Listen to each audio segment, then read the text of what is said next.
Hello everyone and welcome to day 2 of the Drarry Advent Calendar for this year. The story is by Jolly Love and is named A Husband for Christmas. Chapter 2. Grandma got run over by a reindeer. Draco had half expected a caregiver not to arrive at 7 o'clock in the morning. When the walls shifted slightly and the doorbell sounded a few seconds later, Draco had to admit that he was happy this man had been able to come. Today was also the day where he had asked the matchmaker to arrive, and it was probably fine for a test run. But Pansy still needed to pay, he was sure. Opening the door, Draco widened his eyes in surprise when he found someone fairly familiar standing there. Potter? Smiling weakly, his childhood nemesis inclined his head slightly. Lord Malfoy, I believe I've been asked for a trial day taking care of your son. He checked his watch and smirked. And I haven't even been late, so why the surprise? Unable to say anything, Draco stepped back. Potter had learned quite the manners, and it was almost fascinating watching him enter the house. He looked like a completely different person. First and foremost, he was finally wearing clothes that fit him far too well, and the new glasses he was wearing finally matched his face shape. In the end, he only found his voice again when Potter turned to him with a faint smirk on his face. It appears as though Pansy never told me the name of the person who takes care of her children. Potter nodded. Well, nobody does. It's in my contract. That nobody's allowed to talk about you? Draco frowned, unsure of what he should do with that information. What was that supposed to mean? Yes. Just imagine what people would do to get me to be their children's caregiver. I don't want to be that person anymore. I want to help children whose parents are a little busy so they don't have to feel alone. Potter stood there so proud and almost happy that Draco had to admit. He liked this side of him.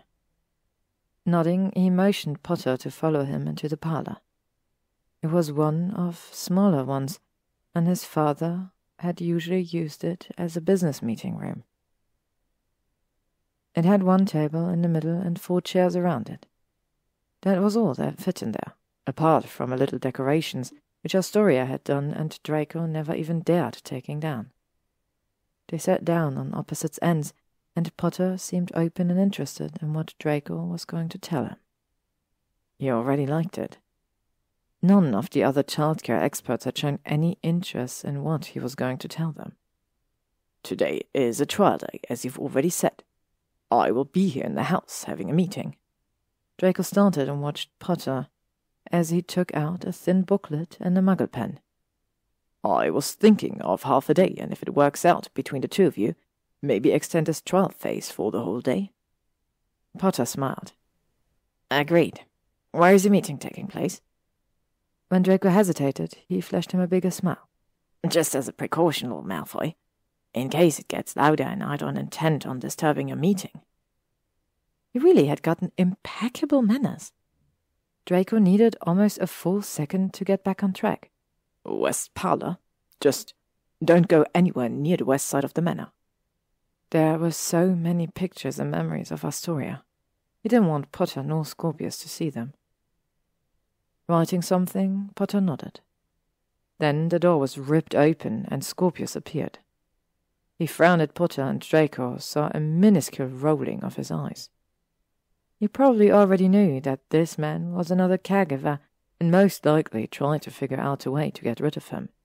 Father, I want to go sledding. You promised we'd do it today.